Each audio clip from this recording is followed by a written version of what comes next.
Одделот за травматологија, кој пред 7 месеци беше свечено отворен во присуство на голем број владини представници, не профункционира во целост. И покрај најавите дека со отворањето на овој оддел ќе се зголемат капацитетите на болницата и бројот на хируршки интервенции, за неполна година од отворањето, една од вкупно двете хируршки сали е веќе надвор од функција. Апарати има, сали има, ама нема кој да работи. 4 анестезиолози си заминале во пензија. Недостасуваат и анестетичари, инструментарки, како и болничари.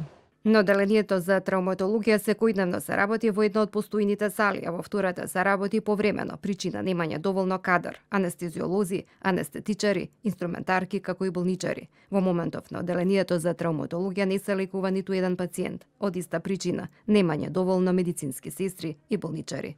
Очекувањата на властите беа дека годишно ќе се вршат и до 2000 интервенции. Од септември, кога беше пуштен одделот во функција, досега извршени се 300.